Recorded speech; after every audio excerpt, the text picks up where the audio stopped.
Last question. So the equation linking GPE and mass and G and height is as follows.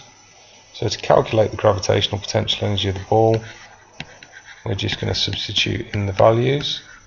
0.25 from above, G 10 from the front of the exam script, height 1.75 from in the diagram. So delta GPE,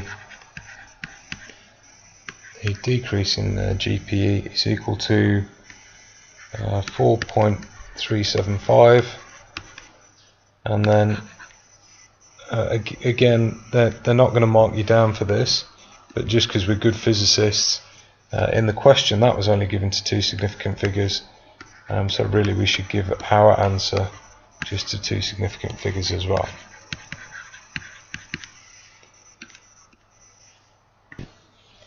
So now if we're going to work out the kinetic energy, well, we're not going to work it out because there's the clue in the question. It's just said state, and it's a 1 mark question.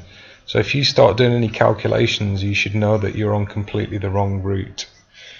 The other thing that it tells us is that there's no air resistance, so that means that no work is being done against friction, which means that if at the top it had GPE and it had 4.4 joules worth of GPE, then at the top the kinetic energy that it had was 0 joules. So where's all that energy going to go to? Well, down at the bottom, okay, it's got 0 joules of GPE.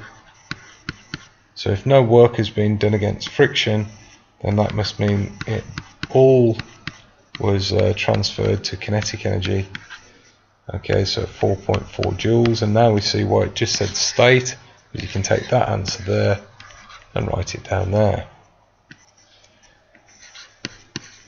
Ke is 1/2 times m times v squared.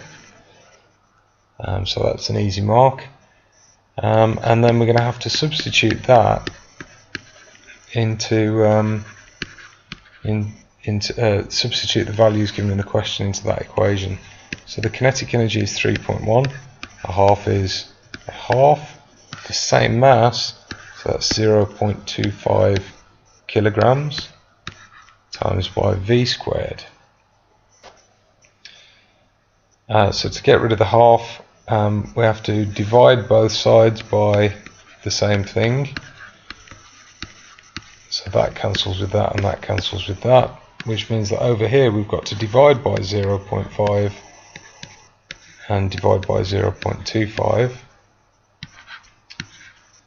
So that means if you get a calculator out and work that out, that you get 24.8, and then if you take the square root of 24.8, you get 4.98.